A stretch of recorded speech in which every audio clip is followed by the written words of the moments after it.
بنی اسرائیل آیت 53۔ اعوذ باللہ من الشیطان الرجیم وَقُلْ لِعِبَادِي يَقُولُوا الَّتِي هِيَ أَحْسَنُ إِنَّ الشَّيْطَانَ يَنزَغُ بَيْنَهُمْ إِنَّ الشَّيْطَانَ كَانَ لِلْإِنسَانِ عَدُوًّا مُبِينًا۔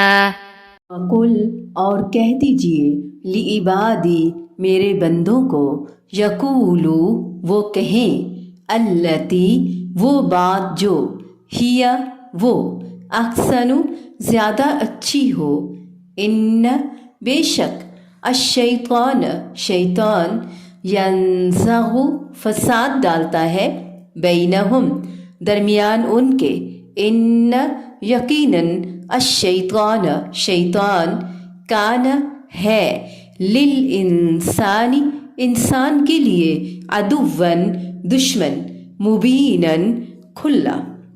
اور میرے بندوں سے کہہ دیجئے کہ وہ بہت ہی اچھی بات منہ سے نکالا کریں کیونکہ شیطان آپس میں فساد ڈلواتا ہے، بے شک شیطان انسان کا کھلا دشمن ہے۔ یعنی آپس میں گفتگو کرتے وقت زبان کو احتیاط سے استعمال کریں، اچھے کلمات بولیں۔ اس طرح کفار اور مشرکین اور اہل کتاب سے اگر مخاطبت کی ضرورت پیش آ جائے تو ان سے بھی مشفقانہ اور نرم لہجے میں گفتگو کریں۔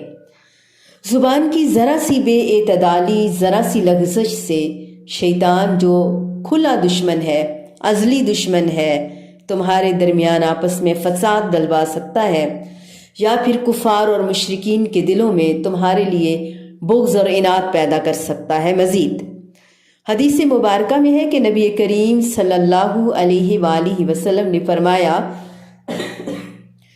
تم میں سے کوئی شخص اپنے بھائی مسلمان کی طرف ہتھیار کے ساتھ اشارہ نہ کرے، اس لیے کہ وہ نہیں جانتا کہ شیطان شاید اس کے ہاتھ سے وہ ہتھیار چلوا دے اور وہ اس مسلمان بھائی کو جا لگے جس سے اس کی موت واقع ہو جائے، پس وہ جہنم کے گڑھے میں جا گرے۔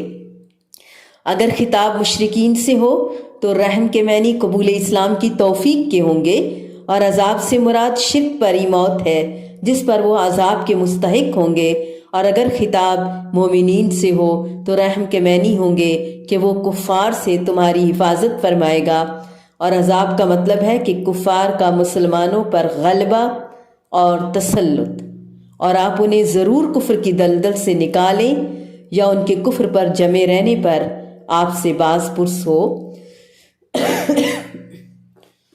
اچھا جی، تو شیطان جو فساد فتنہ ڈلواتا ہے وہ انسان کی زبان کو استعمال کرواتا ہے، اس لیے ہمیشہ عمدہ بات، عمدہ کلام۔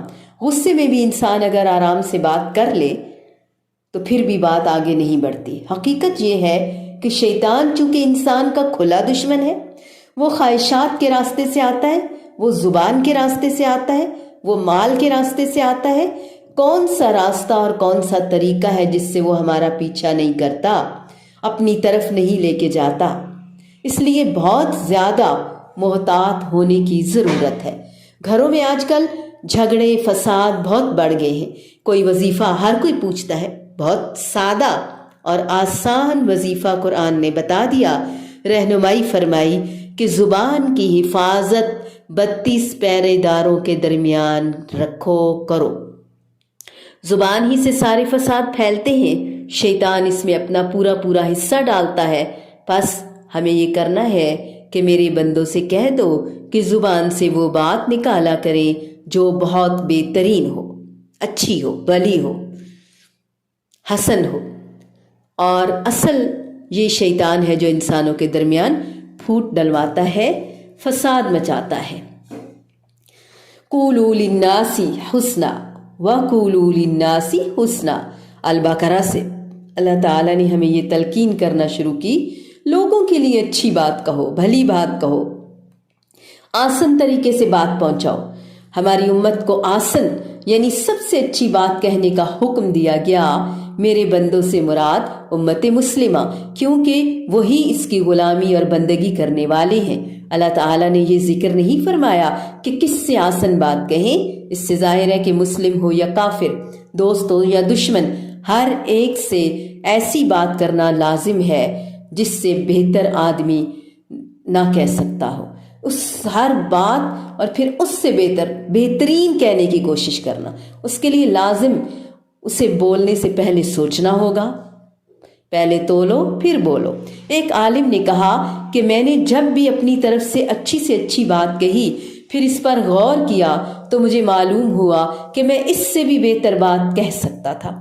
یہاں آسن بات نہ کہنے کا نقصان بھی فرمایا کہ زبان سے ناہموار بات نکلنے پر شیطان آپس میں جھگڑا اور دشمنی ڈال دیتا ہے۔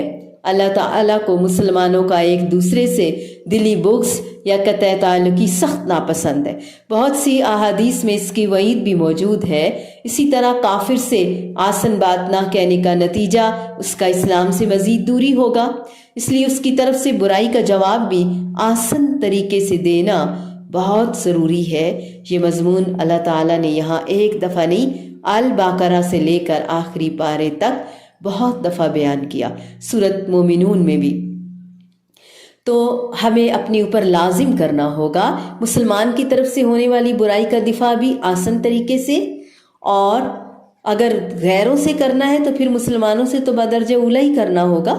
دوسری جگہ اللہ تعالیٰ نے فرمایا کہ آسن بات، آسن رویے سے جواب کا فائدہ یہ ہوگا کہ دشمن بھی دلی دوست بن جائے گا، مگر یہ نعمت اسی کو ملتی ہے جو صبر کرتا ہے۔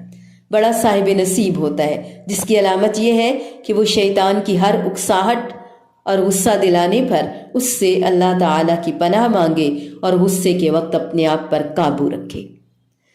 پھر کانا سے مراد کہ ہمیشگی سے اس نے دشمنی ٹھان لی ہے، ہمیشہ سے وہ دشمن ہے۔ جب آدم علیہ السلام کو اس نے سجدہ نہ کیا اس وقت سے لے کر